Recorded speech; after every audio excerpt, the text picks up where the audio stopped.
Welcome to the Gentlemen Geek Podcast with your hosts Peter and Andy. Follow us on Twitter at gentlemen_geek. Sit back, relax, and enjoy the show. Welcome into the Gentlemen Geek Podcast. I am your host, Peter. With me, as always, Andy Hara. How are you doing today, sir? Doing pretty good, man. How about you? Doing pretty good. Episode 25, right? Yeah. Guys, we made it a year. We have made it a year. Technically, episode 26, since we are a bi-weekly podcast, will be officially a year, I guess. But time-wise, we have made it a year. It has been a fun ride. Yeah. I've enjoyed myself so far. We've had 3 cons under our belt now, right? Two RetroWorlds. Two RetroWorlds and one CT GamerCon. There we go. Which we most likely will not attend again. It's going to be the one that shall not be named anymore. Yeah. It was good for what it was. Yeah. We're going to get into some more RetroWorld talk today from our experience from this last one. Stella t-shirt. Oh, yeah. You can check us out on YouTube. Just search Gentlemen Geek Podcast, and you'll be able to see the amazing t-shirt and swag. We have a few finds that we want to go over, and a couple other topics that maybe we won't be experts on, but we kind of just found some articles that we thought were kind of interesting to talk about, so let's get into it. Sounds good. Geekly Rewind. Geekly Rewind. All right. So, first up on the Geekly Rewind, we are going to talk about our experience at RetroWorld Expo 2019. So, let's start off with our journey there. So, we took off, Saturday afternoon? Yeah, it was Saturday afternoon. We headed down right around 2 o'clock. We made it there by 3. Yep. Luckily, we made it there for our buddy's cosplay contest. Yep. Just in time for that. Which was cool. It was really cool. I was surprised. There was a lot more people this year for the cosplay contest. Yes, I wanted to mention that because the year prior... Oh, it was scarce. There was maybe 10. There was maybe 15. I'd say 15. 5 kids and 10 adults. Yep. Probably. That was probably the average. And it was a lot more people wearing was that Pikachu sleeper? It was more the not onesies. Really made. Yeah, the onesies. Yeah, they didn't seem to have made their costumes. They just kind of purchased things and wore them. There were definitely more handmade costumes. Yes, this year. Very much. Weird thing though is that I didn't notice a lot of cosplayers walking the floor. But there were a lot in the contest. And maybe that's because we weren't there before the contest, really. But yeah, I mean, remember there being a lot more cosplayers walking around last But we year. also got there earlier. Yeah. True. We were there there before. We were there first thing when the doors opened. We were only there one day. Yeah. So we got there as early as possible. I mean, it was good. You know, I was glad that we were able to get there in time because they pushed the cosplay back 45 minutes. Which makes me... I wonder if they did that because of just the amount of people that entered, or I think that they were just running behind schedule in general. That's true. Not gonna lie, I wasn't heartbroken by it because it gave us an opportunity to go to the food court and get those amazing pretzels. The pretzels, guys. Oh they my were God. so good. The salt, the buttery doughiness. Oh, it was so good. They were really good. I do regret not getting a beer. I actually got a water because I was a little dehydrated. But I got a beer. I should have gotten a beer with it, but mistakes were made, guys. It was amazing. It was really good. So, all right. So we get there, we get our pretzels, we get to see the cosplay, and then immediately, after that, we hit the floor. We just hit the floor running, guys. We zipped around. I actually didn't take any footage the first day because I just wanted to see what was there. I felt like we missed. I regret not taking pictures. Yeah, me too. I took a few. I'll say this right now because the second day I didn't get much footage either because I got a new iPhone 11. Okay. And I'm smiling for a reason. Yeah, it's just a software thing. It wasn't with the hardware, but they did the update. And I think this was just not even on iPhone 11. So it's on all iPhones. It was a software update 13.01 or something like that. They had a camera glitch, which after about 3 minutes, it happened during the cosplay with Mike. It happens when I was just walking, trying to do what I did last year for the intro to show the show floor. There's a camera glitch, and it kept freezing my camera, and I didn't lose any footage, but it's jumpy, it's stuttery. Yeah. So unfortunately, guys, I'm going to try to upload some of it, I think, to YouTube, but I apologize.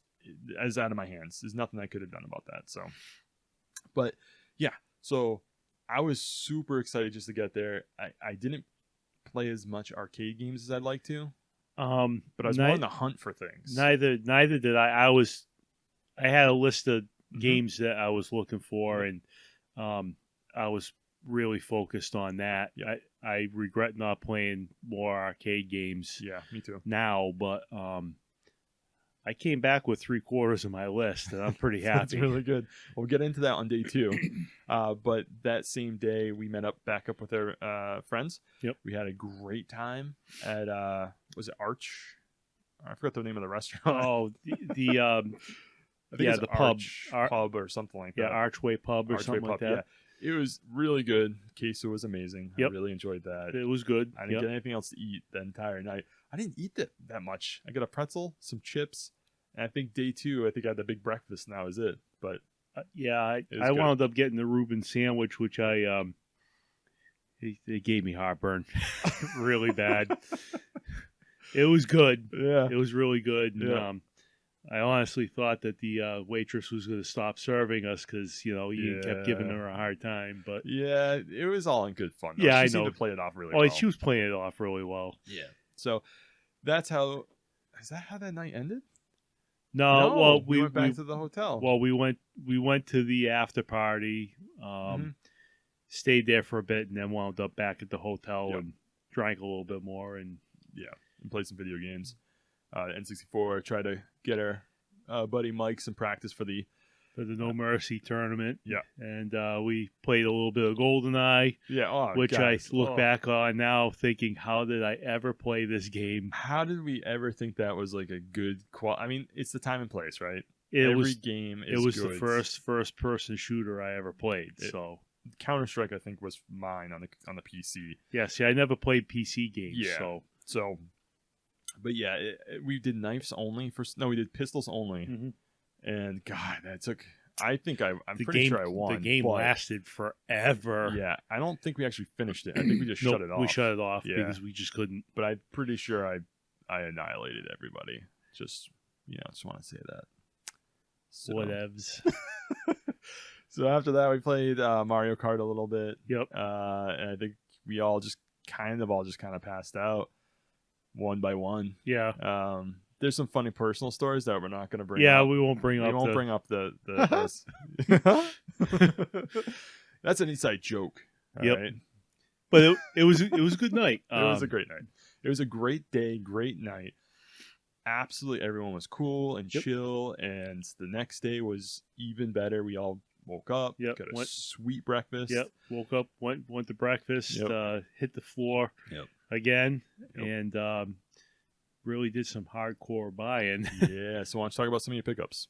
Well, my number one pickup this year was my copy of Earthbound for SNES. Boom. I know. I was pretty stoked about that. Yeah. There was what, 4 or 5 copies There on was the floor? 4 or 5 copies, and 4 out of 5 of them were really overpriced. Yeah, 200 plus. You ended up coming in at 170. Yeah, so that's decent. You got basically an eBay priced item at a convention, which I think that's a win. You got the immediate satisfaction, got it in your hand right away. It wasn't any more expensive than what you could have gotten on eBay. Well, you were right. I probably could have talked them down another $10. Yeah, but it's whatever you feel comfortable offering, right? I know I kept harping on you guys because you guys kept harping on me because I kept offering lowball offers everywhere. But we're gonna get into a story about that with this nice disc in front of me right now with Tomba. I know. But here's the thing. They're there to sell their products. Yep. And if they don't want to sell it to you for the price you're offering, then no big deal. No hurt feelings. It might be you might feel, I don't know, maybe you feel embarrassed by lowballing, but a little bit. I mean, personal experience for me is working at my old job. Yes. I would get really beat up like that a lot. Sure. I worked at major retail outlets, and they still did it. Like, oh, there's no price tag on this, so can I make an offer on it? No.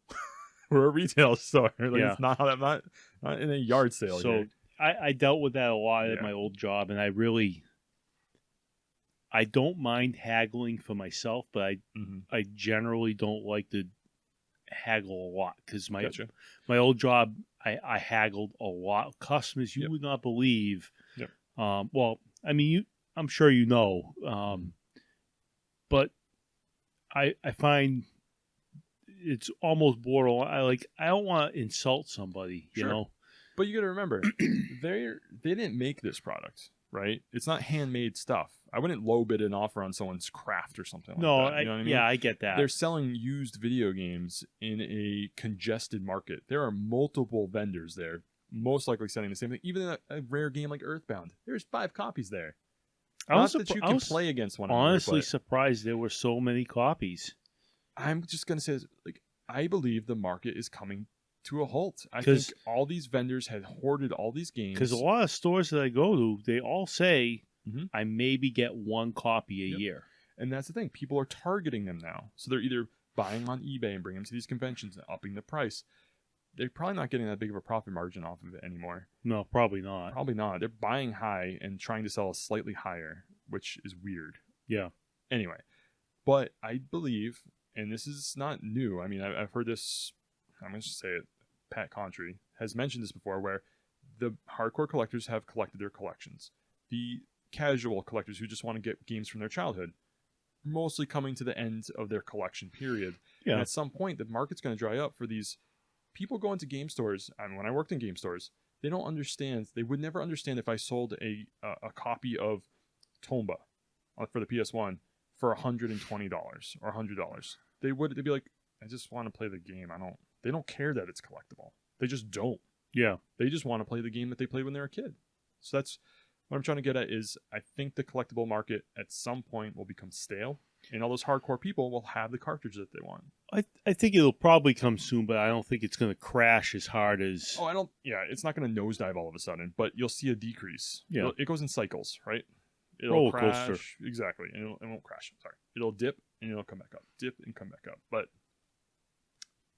at some point, the children of today, their classic console is going to be not the SNES, not the NES, maybe not even the N64. Like it's gonna be way above that. I think the classic consoles to be considered today for today's gamers would be PlayStation 3, Wii. Yep. Yeah, the Wii. Yes, I agree with that. Yep. Yeah, because it's usually like I didn't grow up with a regular NES. I grew up with the SNES. But there are people my age. You had an NES as a kid. You did, yes. Yes, I did. I did. You're right. No. Yes. Yes. You did. Yeah, I did. Okay, I did. You're right, because I remember my 5th birthday, I think I got one. You did have one, because I remember playing it at your house. Yeah, okay. We used to play Gumshoe. Gumshoe. Oh, man. Was you sure that wasn't on Sue's house? Nope. Okay. Well, I believe you. My memory is horrible. So, but you get my point, is that there are cycles, there are ebbs and flows, and at some point, like, are you collecting Atari games? I have Atari games. Okay, but are you actively collecting them? Actively? No. Right.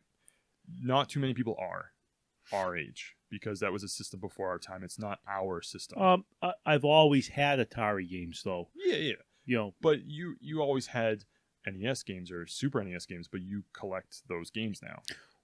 Well, yes, because your SNES those collection's a little bit different because I'm rebuilding my SNES collection from a mishap of right.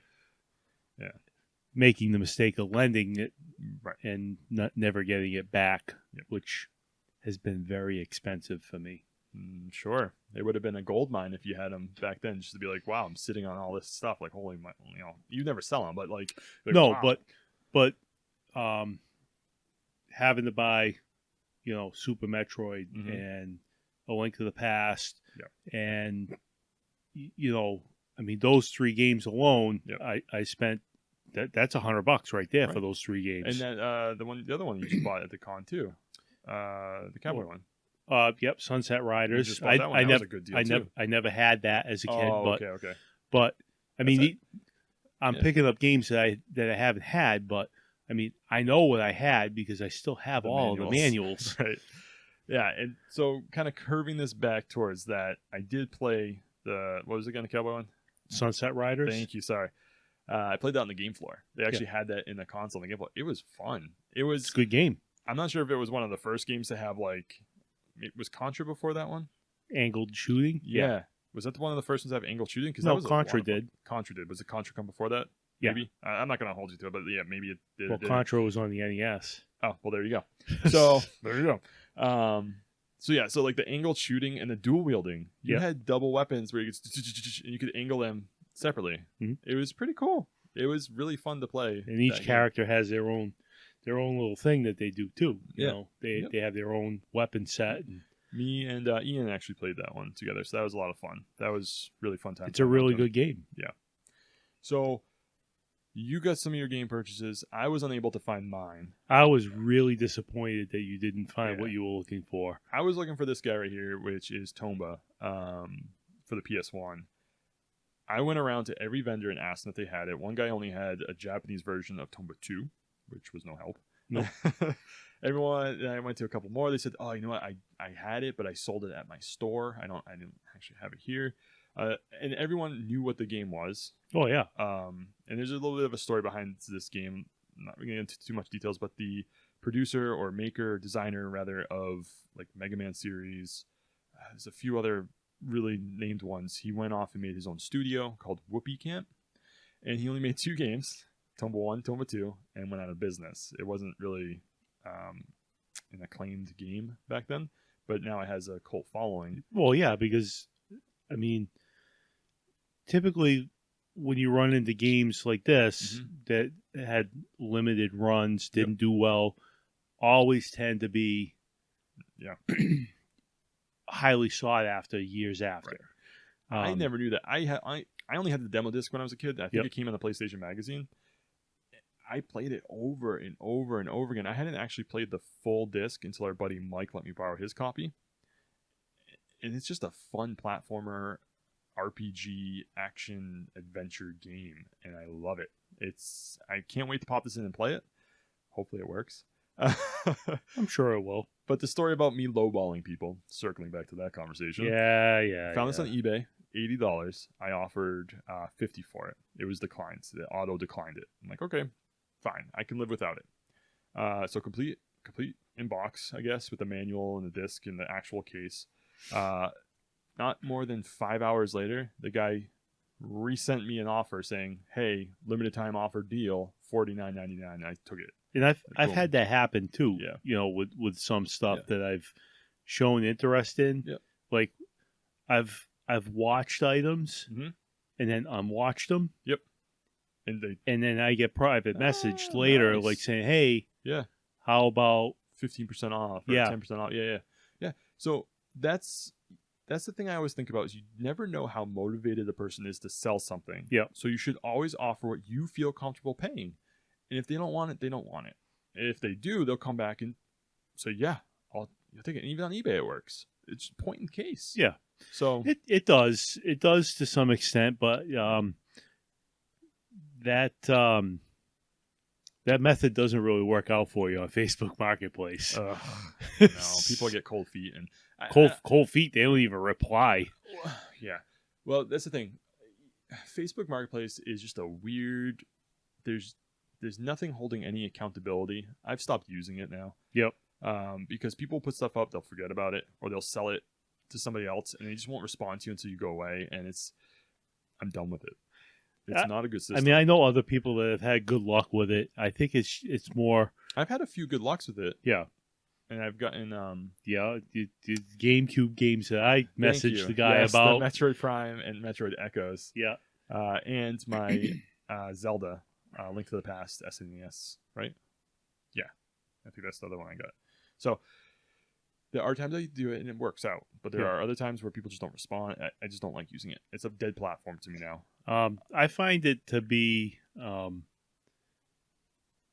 good time waste while you're trying to, like if you're, on the hopper or something, you know. It's a good to scroll through, but then you message and never hear back. So it's like false hopes. Well, but it gives you ideas of things that you might want to try to pick up. That's true. That's true. That's more what I'm getting at with it.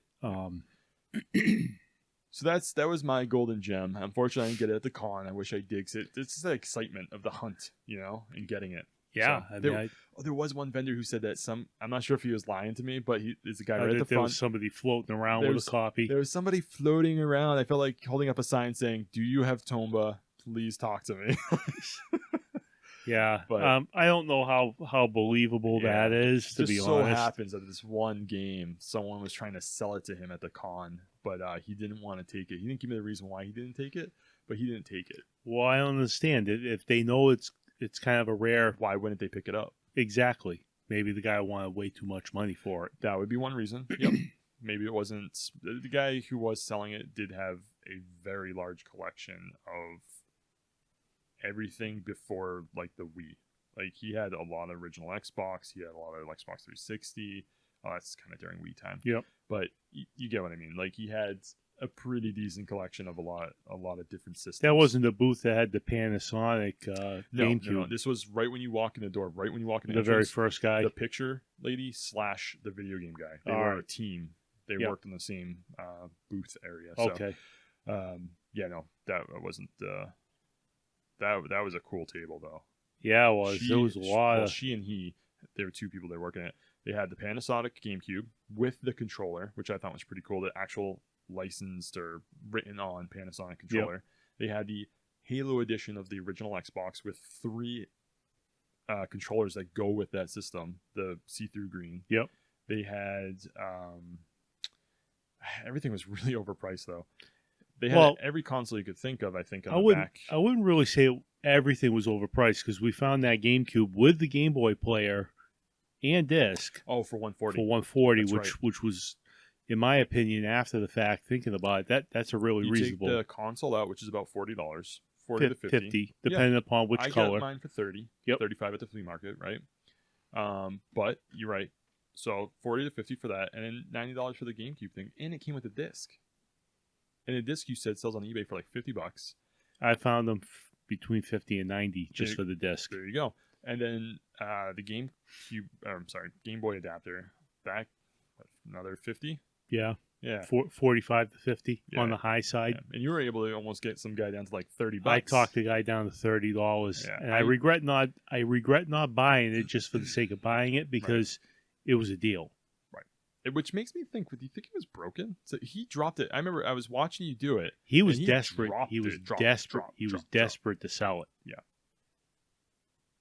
And You know why? He probably, because he didn't have the disc and he knew he was kind of dead in the water, kind of. well, I called it right off from the bat. Well, it's useless without the disc. And then he plummeted down to 30 or 35. Well, I said 30 right off the bat, and Yeah. he countered with 35, and then I started to walk away, and he said, "All right, 30."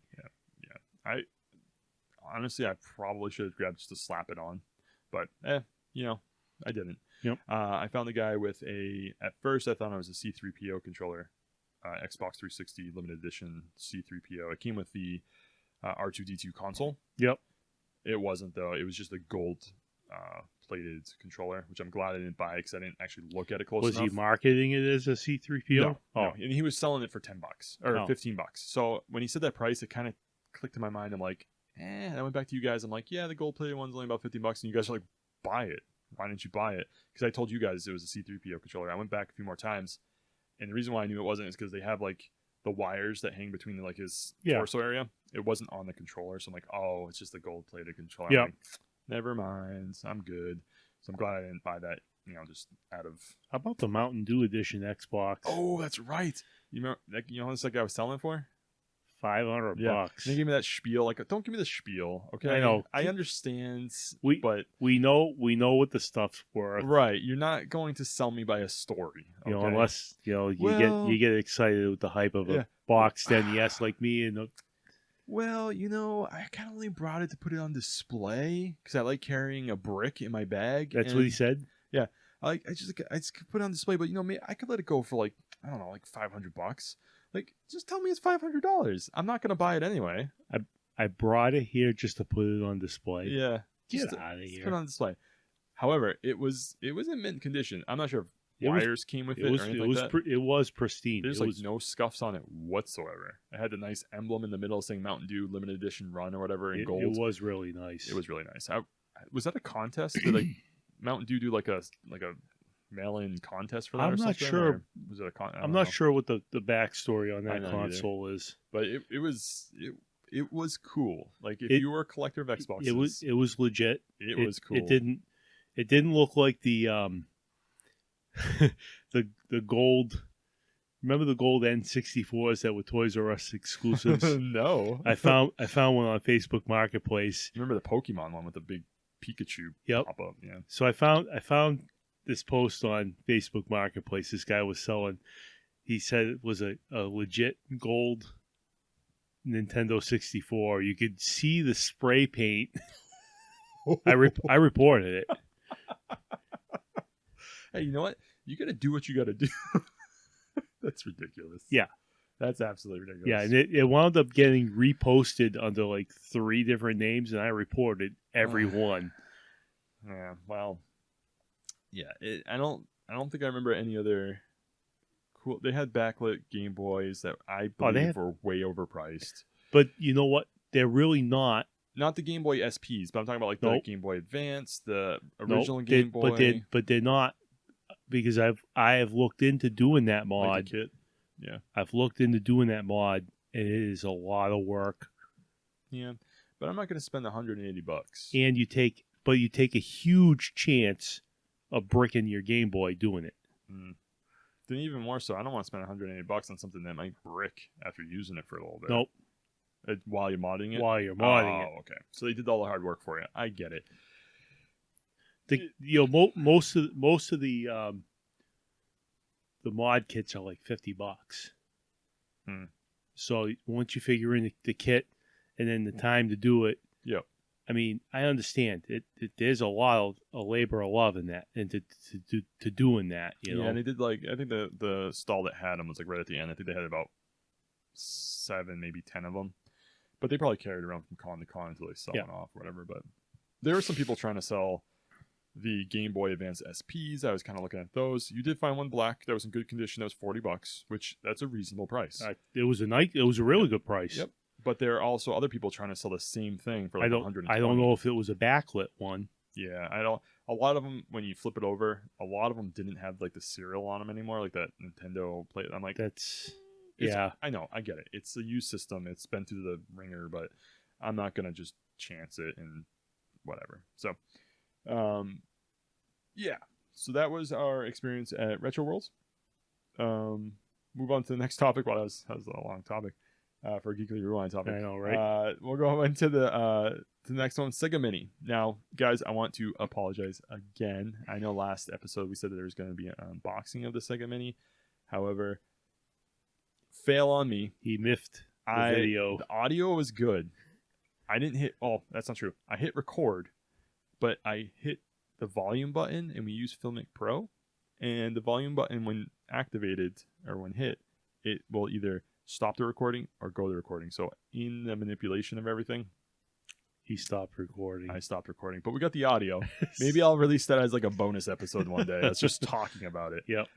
But today, what we're going to talk about is Andy's experience with the Sega Mini and kind of what you... Yeah. It's pretty solid. I'm really impressed with it. Yeah. The controller feels just like an original. Mm-hmm. No lag. The button response is just like an original Sega Genesis controller. The menu for the interface of the system is pretty nice, really easy to use. Nice. One feature that I really did like was you don't need to get up and reset the console to change the games. Ooh. You hold the start button for 3 seconds and it'll pull up a menu, what you want to do, either save your game or go to the menu screen to change your game, which, perfect. I mean, obviously they listen to everybody complain with the NES Classic, because that was a big complaint about that. I gotta get up and reset. God, this is trash. just to change the game that you you know play. what? They were trying to give you a real experience in how it was back in the day. It really was like that back in the day. But You're lucky you didn't have to blow into the NES Classic. yeah. But I mean, regardless, all in all, Yeah. I think it's worth the money that they're getting for it. And I think I agree with you as somebody, and this is how so this is the type of customer I think that these things are really going for. People who haven't had the opportunity to experience it and don't want to put all the media on their shelf of all the games or hunt down all those games. I think that they put a solid collection together. We read the box off last time. Again, guys, sorry. But maybe maybe we'll put the audio through, but 42 games. Yeah. 42. That's a lot of games to play through. Yeah. A lot of their classics, too. Yeah. So for me, as someone who's never owned one of those and had an opportunity to play those as a kid, this system is kind of calling to me. I might wait to see if there's a price drop, but there might not be a price drop. A lot of people didn't have the Sega systems. Maybe not a lot of people, but for the Nintendo fanboys or the people who had Nintendo systems, generally you didn't have a Sega console. Because you couldn't afford to have couldn't both. afford it. Yeah, your parents couldn't afford that crap. So you either had a Sega or you had a Nintendo. And I feel like a lot more people had the Nintendo than the Sega. Yeah. So I think the Sega Classic, I think it's going to speak to a lot more people than it probably won't sell as good as the NES Classic. I don't know. They might give it a run for its money. I'm sure it will. It's just, I'm not sure if they'll get to that. Because, man, that thing sold out so quick. But then again, Nintendo kind I of... definitely think the quality's there. The gameplay doesn't feel cheesy. Good. It doesn't feel like it's half-assed. Like it doesn't feel like an emulator. It feels like the actual game. Feels like the actual game. Which is pretty solid. Yeah. I mean, it's not perfect. Yep. I did notice that the music doesn't sound as crisp as you probably would like, but I mean, all in all, not bad for what you get for How the much amount was of it games. again? $79.99. Oh, that's a really good for 42 for 42 games. And I mean, it did come. One of the games was a Mega Man game. The Wily perfect. Wars. Yeah. That's just Mega Man 1, 2, and 3. That's all that That's is. all it is? That's all it is. Okay. Fair enough. I was a little disappointed. I was like, I almost bought this game for Sega. Now I'm glad I didn't, because I'll tell you, the music sounds different than the NES versions. Really? It does. It sounds a little. It's the same music, but it sounds Something's different. Well, there you go. I look forward to, hopefully there's a price drop. My cheap self says, don't buy it for that. That's a good price, but don't buy it for that. Wait for the holidays. I bet there'll be a Black Friday sale, and I'll scoop it up then. It might. Yeah. I mean, the other thing about Sega consoles is I never like their controllers.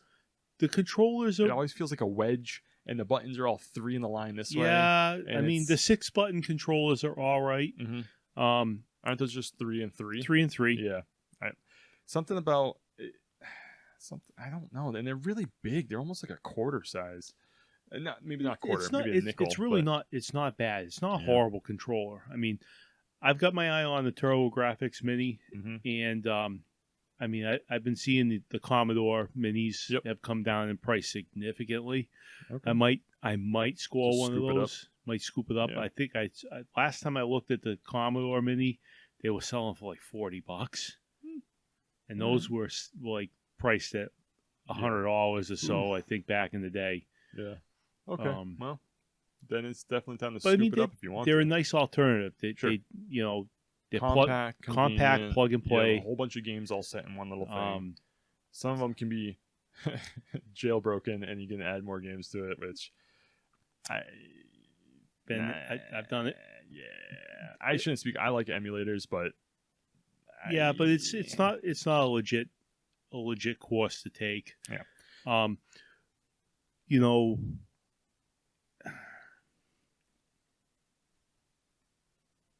For what it is, you're definitely going to want to invest in a wireless controller.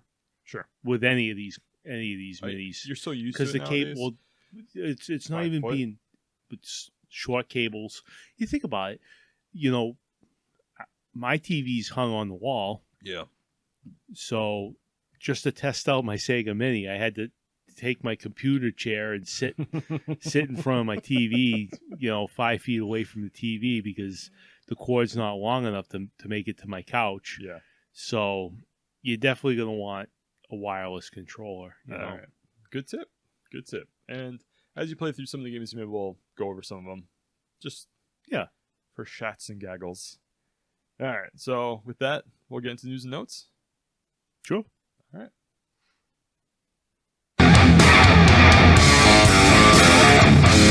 News and notes from Everything Geek.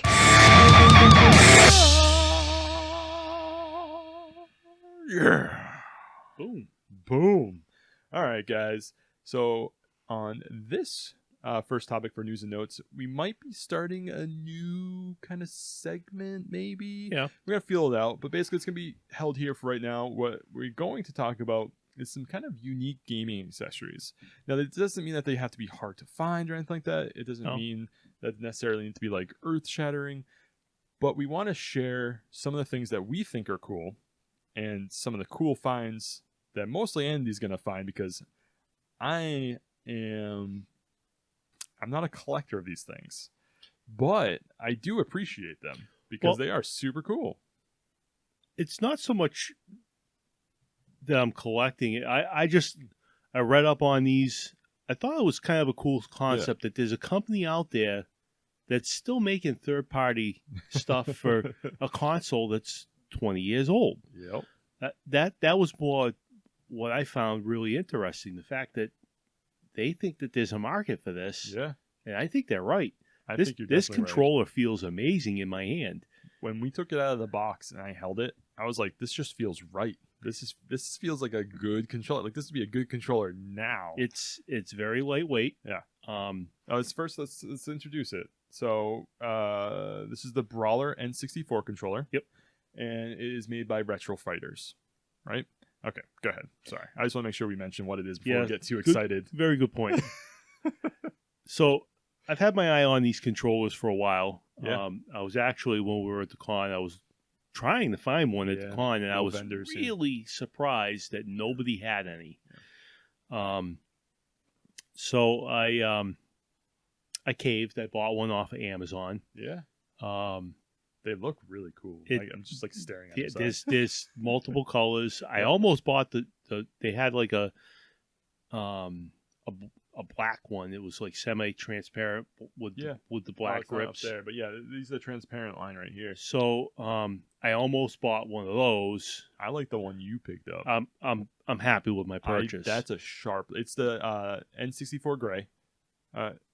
Actually, I think it's darker. It's a little bit darker. No, it's lighter. So that's the gray N64 right there on the shelf.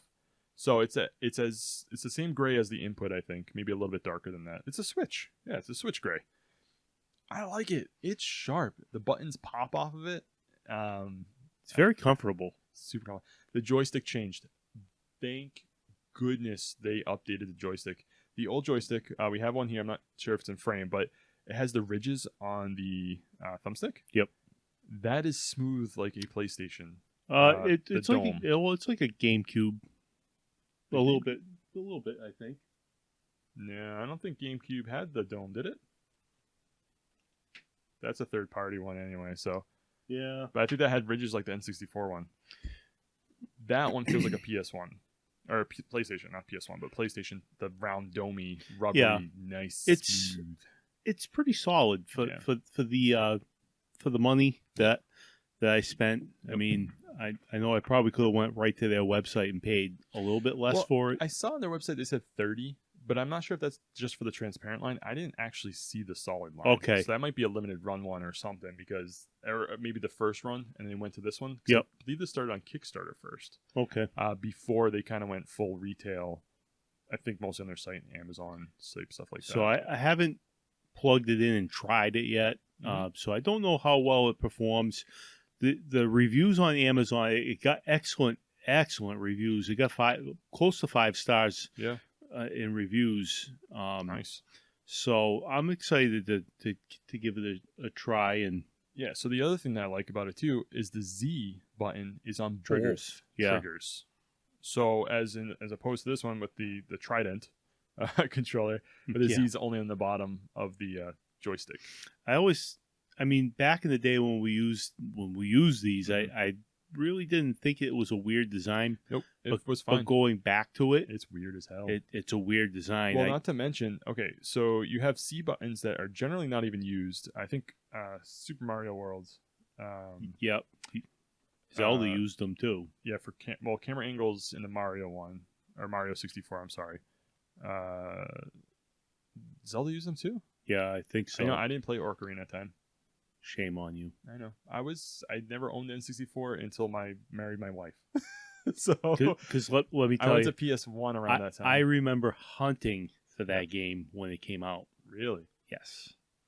Calling GameStop. Well, back then it was EB back then. Yeah. Calling every store in the area. How many copies did you get? The extra copies?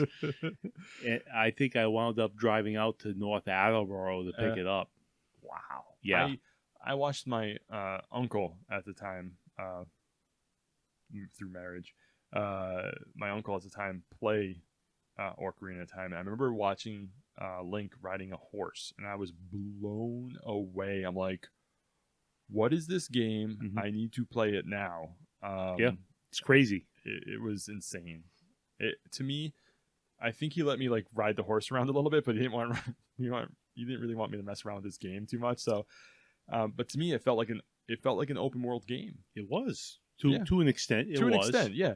But it felt like I think it might have been the first sandboxy type game I've ever played, and my memory might be leaving me, but I just remember I felt like the whole thing was open. I'm like, I could go anywhere here. Oh, wow. But back then, when it came out, it was like that. Right. You know, same thing. Like my first memory of playing Super Mario 64. It's like, oh my god! Yeah. Whoa, look at that! Look. Yep. He just did a backflip. Yep. You know, I can rotate all the way around if I wanted to. Yeah.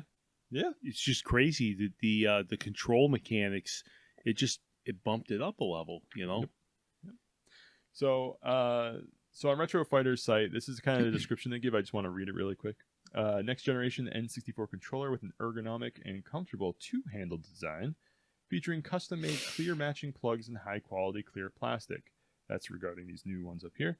Comfortable and responsive next-gen analog stick, dual repositioned Z triggers on both left and right side of the controller, ultra-fast turbo function, turn it on when you need it, turn it off when you don't. Compatible with both rumble and memory packs. Extra long 10-foot cable. And then it said that the clear one's released January 2019. I don't know if that one came out, if it was before that or not. I don't know.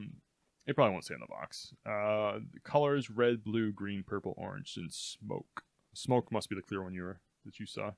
And weight, that's the other thing that I wanted to mention. When we put the original and that one together, that one did feel slightly less weighted. It's a little bit lighter. But it doesn't feel cheap.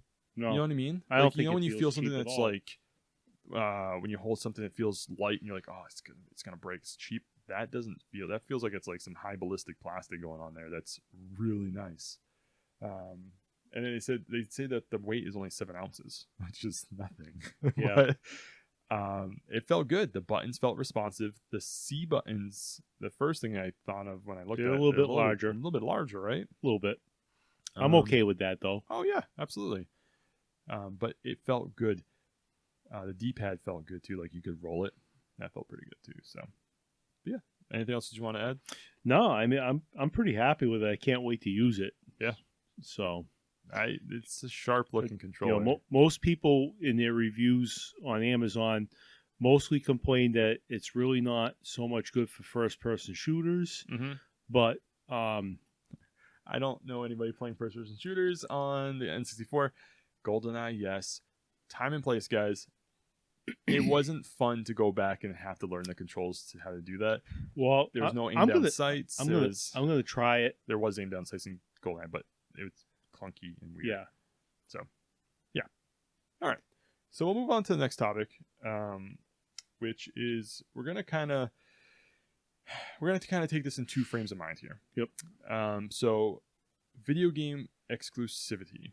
Now, first one we're going to touch base on is the gaming community itself. People, are they being exclusive to themselves? Are they being hateful or tolerant? towards other people, whether it's platform based, whether it's just we are gamers, you are not. Maybe you play mobile, we do not. Type of stuff like that. And then also the state of game developers and exclusivity. Is it still viable? Do people still seek that out? Do people feel proud that they own a PS4 and they're the only ones who can play God of War? Or is it tarnishing, or is it setting competitive goals? Like I think it sets competitive goals. I agree. Between it's a reason to buy. They're competitors. Yes. Yep. So, look, I'm not gonna lie. I own all 3 consoles. I have all 3 of these consoles. And if you're not watching YouTube, it's on screen right now. It's the Switch, it's the PlayStation 4, and then Xbox controller. So, I mean, I have all 3. Yep. They achieved what they wanted. I have all 3. Yep. Now, do I think that games should play on one console and one console only? No, because they're all in the business to make money, just like everybody else. Yeah.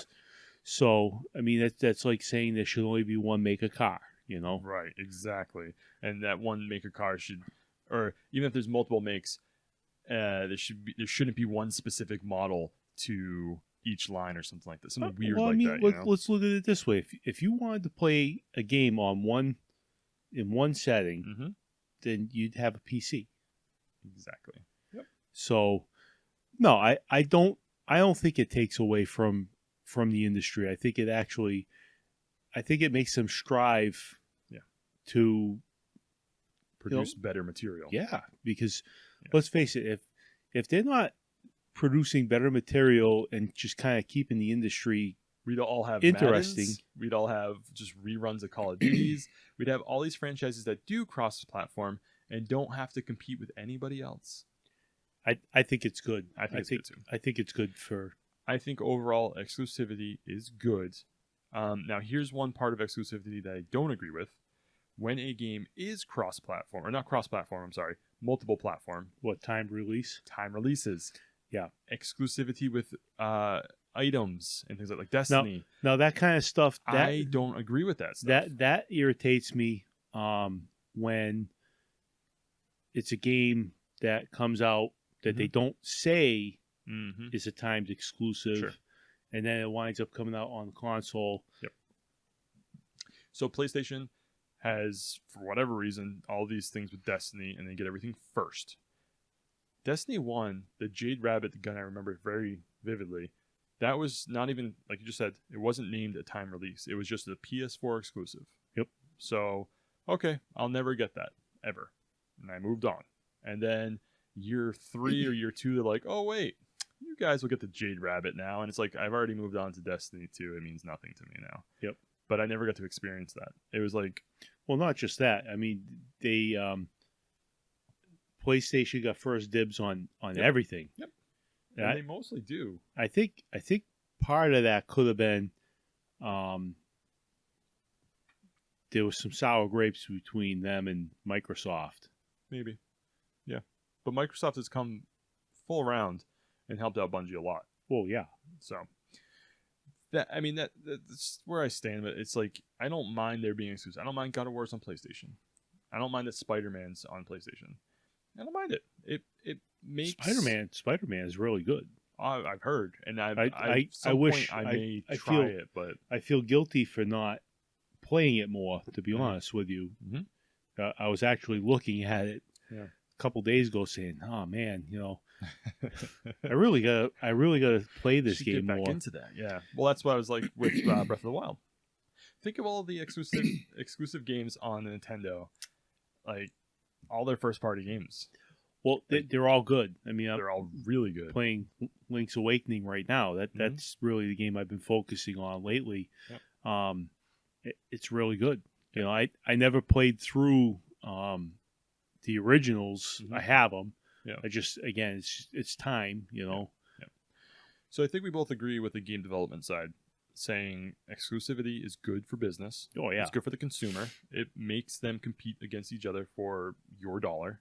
I mean, you own all three, but it's still, the games are still $60. Which one are you going to buy it on? Blah, blah, blah, blah, From the community standpoint, I know our group, we only really play online multiplayers and we play in party chat and stuff like that. So we don't really hear the spiels anymore. Well, I mean, we're too old for that shit. Yeah, I know. You know, we are too old for that stuff. But I can't be trash talking a 13-year-old. You know, I'm too old to be doing that. Yeah, and that's why we keep it. But I think with all the next gen or the current gen consoles where they have party chat now, it's putting everybody in their own little safe little bubble where they don't have to tolerate 13-year-olds spewing off slurs and things like that. So in a sense, I think I would like to say it's probably become a more tolerable space because you're always with your friends. You're not with listening to randoms and stuff like that. There are still games out there that will do like proximity voices and stuff like that. Where you can hear the echo effect. Yeah. Somebody complaining. Yeah. Oh, you cheat. Yeah, shut up. Yeah, go away. Go back and do your homework, kid.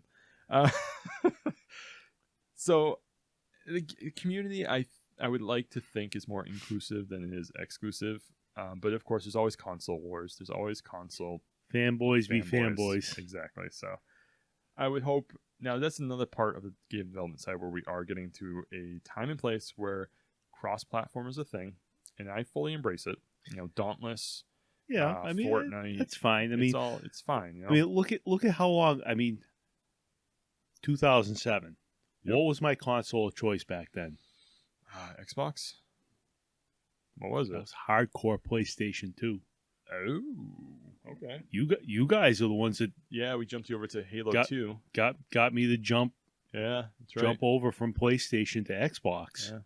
See, I never took a line in the sand. I only played what I got for Christmas or I got for my birthday. Like I only played what was given to me. PlayStation 2.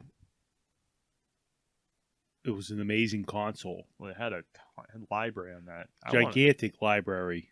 Gigantic. But the graphics that they got out of that system for the time was amazing. The fact that they had PC games that could play on the PlayStation 2 tells you what kind of level it was at the time.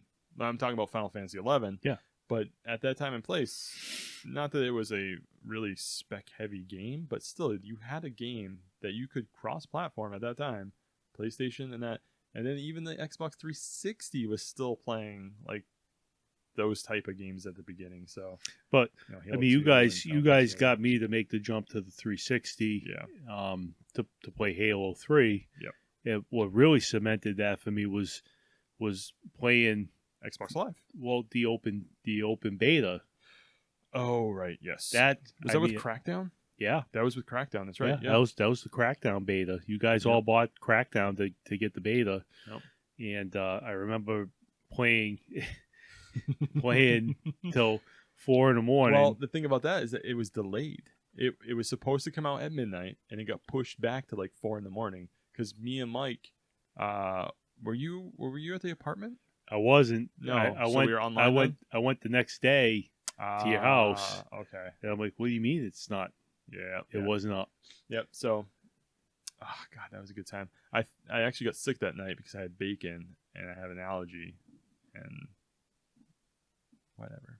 I had it. I don't know if it was an allergy. Maybe it was just bad meat. It's probably just bad bacon. Yeah. So, yeah, that was good times.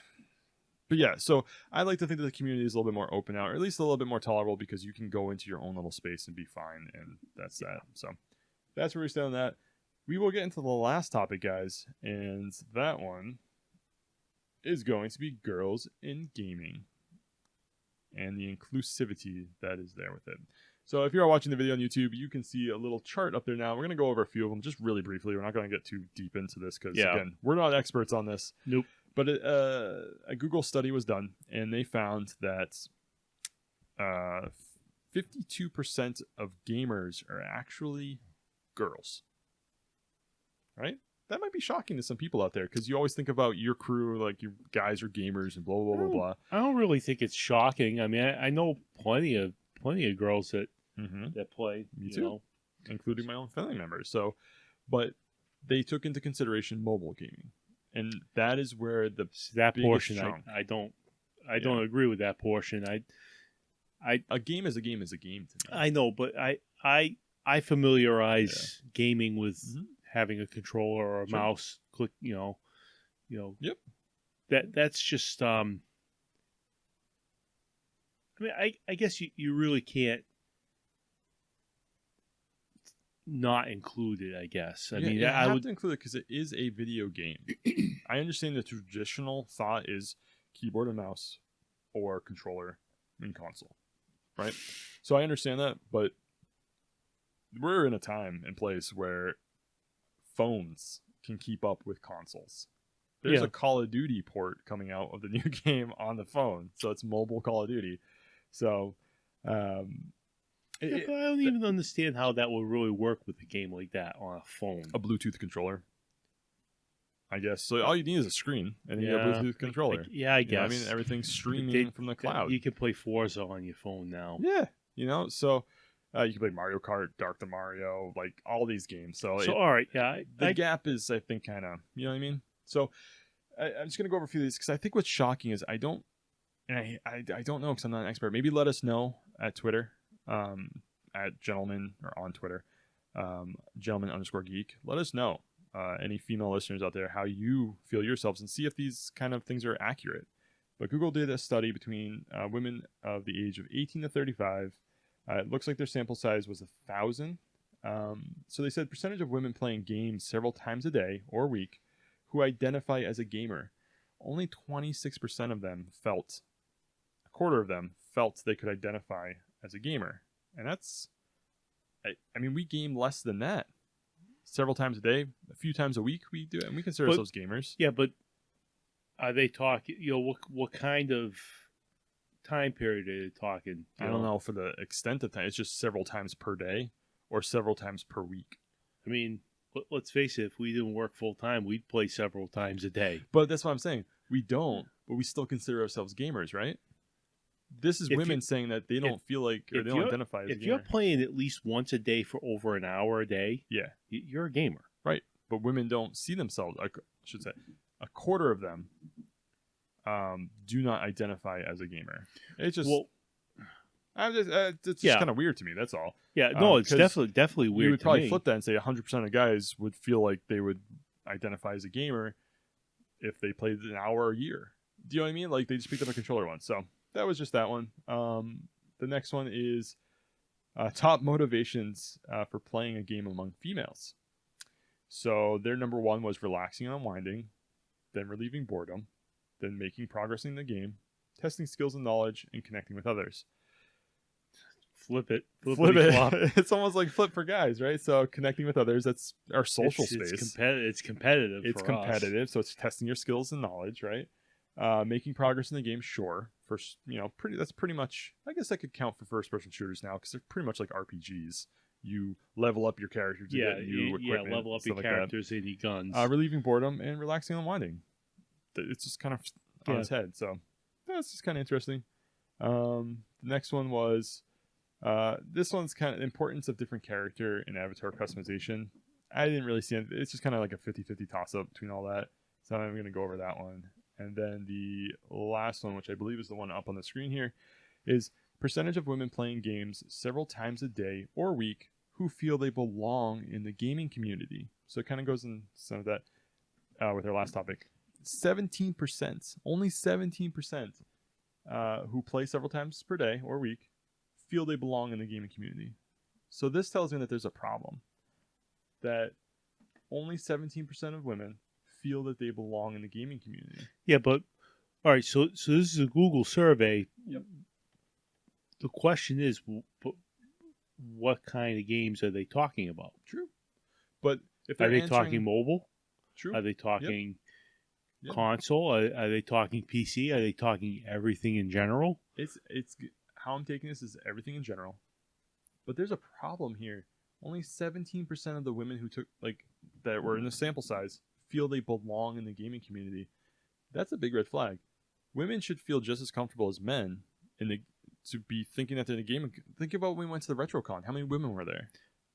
There were some, Of course, yes, there were. but not as many as you think. With the study of saying plus, 52% of gamers are women. In all honesty, I mean, when you take a survey, do you take it 100% honestly? If it's a direct thing like this, I probably would. If it's at work, like work survey, no, probably not going to answer 100% because there's tell you- consequences. Probably. I'll tell you right now. I mean, surveys feel like a waste of time to me. Sure. Because And it certainly because could be. it's all part of a big marketing ploy. Right. But You there know. had to have been some kind of. So this is 1,000 people who do game. Yep. Right. So we know that. So if they did take it seriously, or even halfway seriously, and only 17%. Because I don't mind taking surveys. Yeah. But if it takes up over 5 minutes of my time, Right. This I seems like find it was it- 5 questions. I find it to be very tedious and very Yeah. like, all right, I've had enough. You know. Yeah. This seems to only have been 5 questions, so I doubt people were really kind of miffed by the length of it. However, so let's look at this, right? So 17%, that to me is just, so 52% of gamers are women. Only 17% feel that they are welcomed in the gaming community or belong to a gaming community. So let's kind of take that and apply it to like our daughters, right? What are we doing? Not that we have to do anything. It's a hobby. If they don't like it, they don't like it. However, my daughter really enjoys playing video games with me, which I love. Both my kids enjoy playing. And my son, when he gets a little bit older, will most likely I too. mean, he's not old enough yet. No.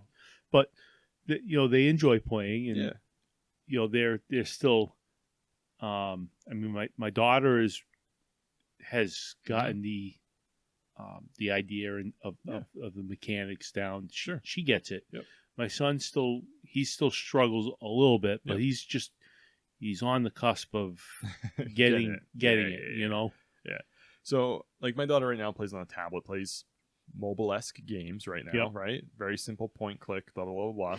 However, I've been playing more Switch with her, Mario Kart, Mario Odyssey. I'm trying to get into more platformy type games just to see if she's enjoying it. If she does, I just don't want my daughter to ever feel like she doesn't belong to a gaming community if she wants to be a part of the gaming community. Well, I mean, it's no different than saying that she can't play baseball or football. Very true. They're all hobbies. They're all sports, hobbies. They're activities. They're hobbies.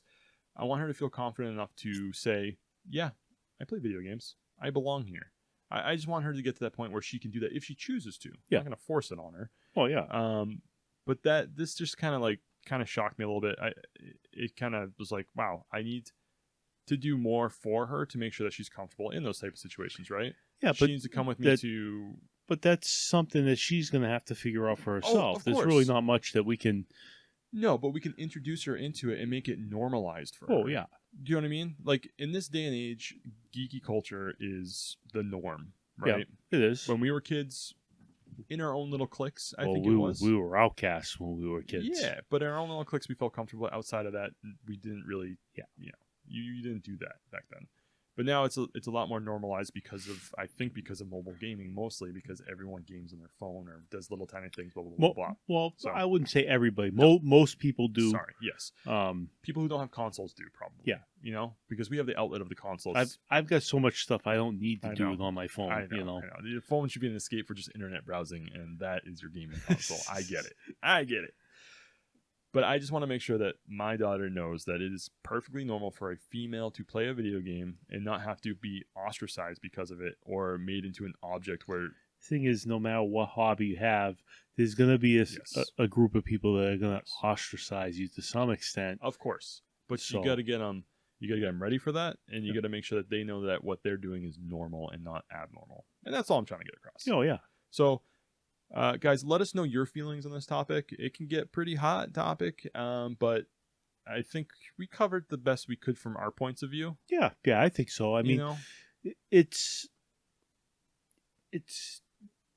sad that people feel this way, but it is. I really don't think that that's the case. I mean, it's a small sample. It's 1,000 people out of an entire country. So I mean, it's like whoever took it, hopefully, were the most honest that they could be, but. Yeah, that's what it is. This is what the numbers say. That's all. It's just kind of like, whoa, okay. And I think games nowadays are going more towards driven to female protagonists. The Last of Us, right? That one's a female character. Yeah, Tomb Raider. The new Tomb Raider. The new one, yeah. I'm not talking about the old one. I'm talking the new. Yes, I got you.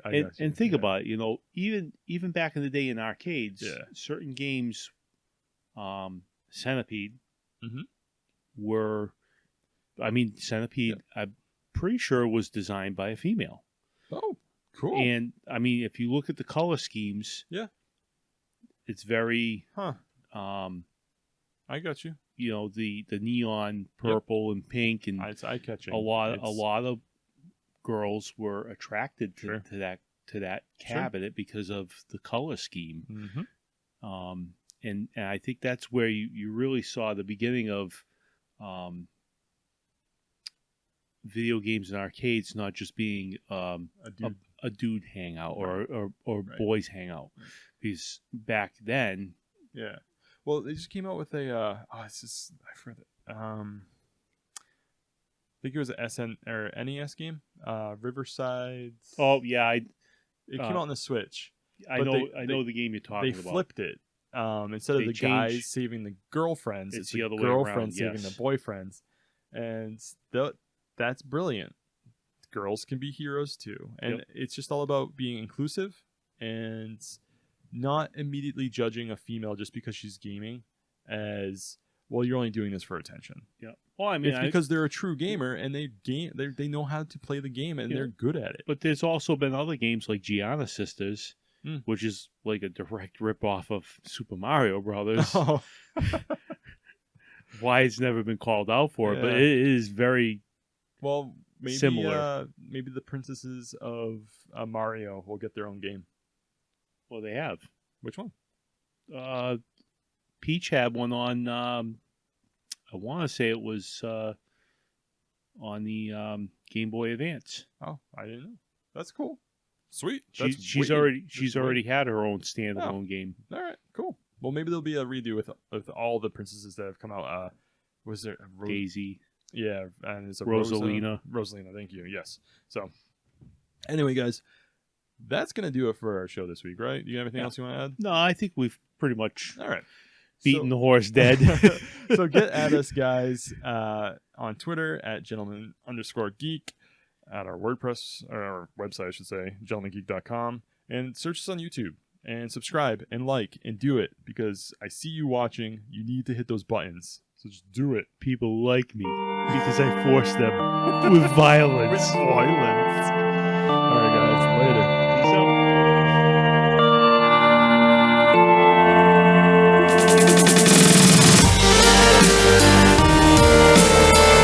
This has been a Gentlemen Geek production.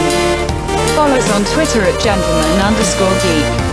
Or visit our WordPress website at www.gentlemengeekpodcast.wordpress.com.